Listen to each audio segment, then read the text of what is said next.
Olá amigos do canal Aprendendo sobre Mediunidade, sejam bem-vindos mais uma vez. Neste vídeo nós vamos falar também, continuando aí um pouquinho do que a gente falou no outro vídeo, mas um outro tema, citando aí o André Luiz, vamos falar de espíritos animalizados, que também isso tem nas obras de André Luiz e a gente acompanha muito isso nos centros espíritas, né?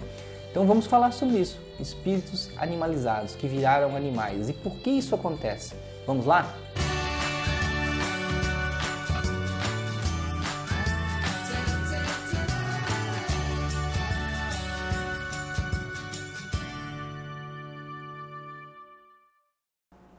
Bem, amigos, mais uma vez sejam bem-vindos ao canal Aprendendo sobre Mediunidade. Se você está chegando agora, assista o vídeo. Se você gostar, pode se inscrever para receber mais informações.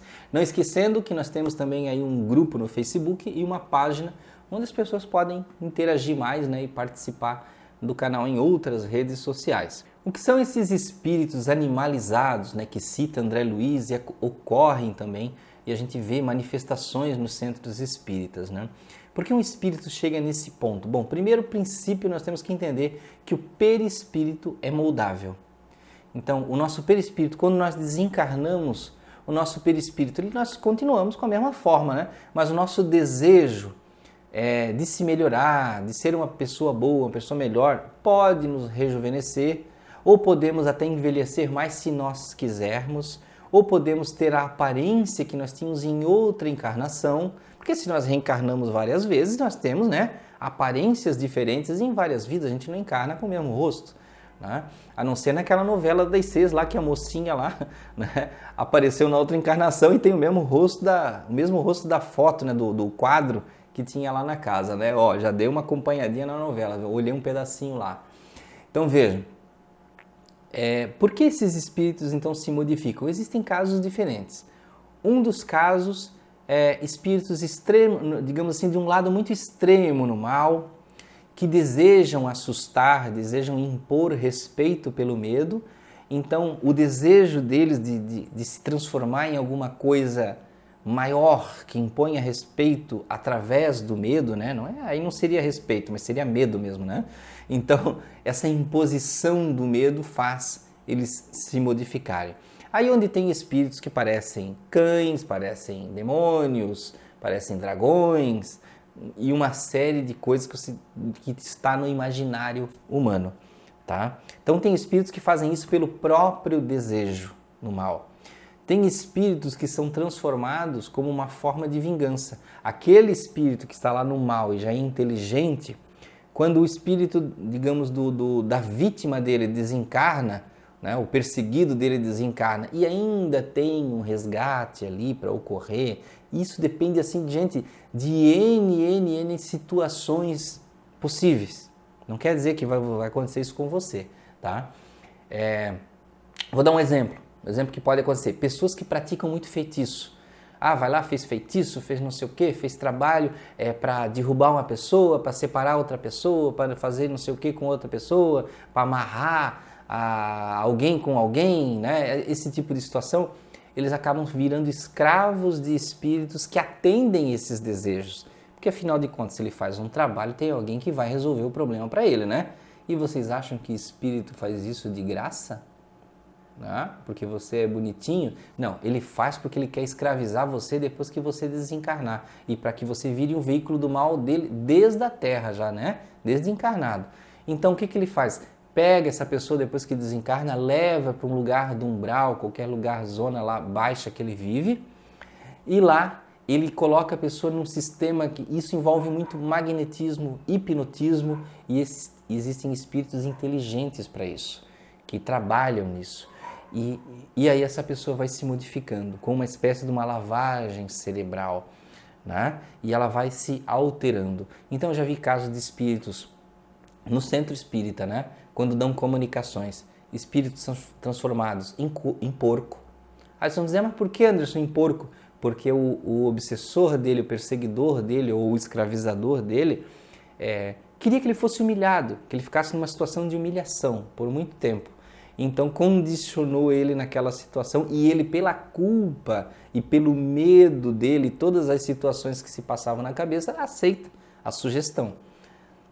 Espíritos que são transformados em cães. Então eu já vi no centro cão, espírito que vai dar comunicação, e o médium fica todo, digamos assim, condicionado à forma de um cão, o corpo dele se comprime todo naquela forma. Isso eu sei porque eu também dou comunicação de espíritos assim.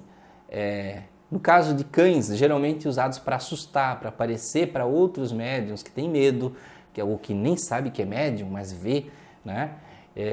Espíritos transformados em cobra, em morcego, em outros seres, sei lá, diferentes, tipo um lobisomem, um vampiro, um zumbi, uma coisa do tipo, que serve para N coisas. Eu vi uma vez, desligado do corpo, eu estava em projeção astral e ele estava numa casa para provocar um casal para que eles se separassem. Ele estava sendo objeto de um outro trabalho feito em outro lugar.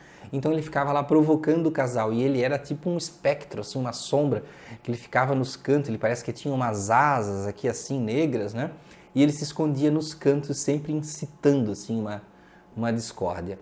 Então vejam, esses espíritos escravizados, eles sofrem também, eles sofrem muito com isso. E depois de um tempo eles precisam se modificar, né? Então, geralmente o nosso trabalho no centro espírita é fazer com que o perispírito dele volte à forma humana. Então, por isso que ele precisa do médium, para que o perispírito do médium force o condicionamento que ele sofreu para que ele retorne, né? Tipo, eu falei num outro exemplo, num outro vídeo aí, como se fosse uma forminha, né? Para ele voltar à forma dele, né? Então vejam que existem casos assim que acontecem aqui e ali, né? São práticas de espíritos negativos. Os espíritos que sofrem essas influências e, digamos assim, são vítimas, porque tem aqueles que querem ser e tem aqueles que são vítimas e se tornam espíritos assim. Esses que são vitimados, tudo isso está no karma deles, na culpa deles, né? E é uma situação que eles têm que recuperar.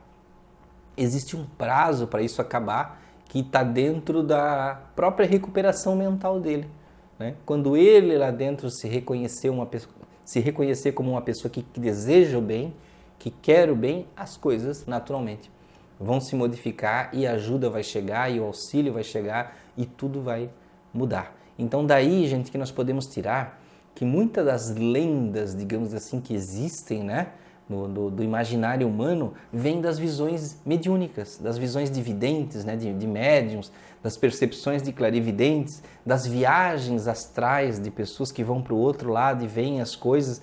Então daí vem as lendas dos vampiros, dos lobisomens, né, da licantropia, das pessoas que são metade homem, metade animal, né?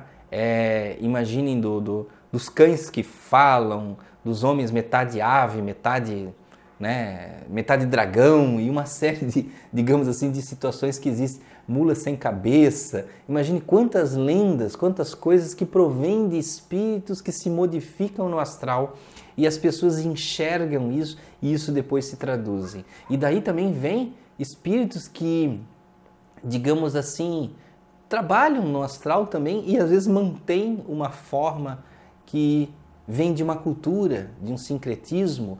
Então tem mil e uma situações que se a gente for entrar aí já nesse lado, a gente também vai, né, digamos, deixar o vídeo muito mais longo e a intenção desse vídeo hoje é ser um pouco mais curto que os outros. Então, meus amigos, muito obrigado por ficarem até aqui. Muita paz, muita alegria, muita luz para vocês todos os dias, que vocês possam alcançar os seus objetivos do bem sempre com muito amor e muita paz. Até o próximo vídeo.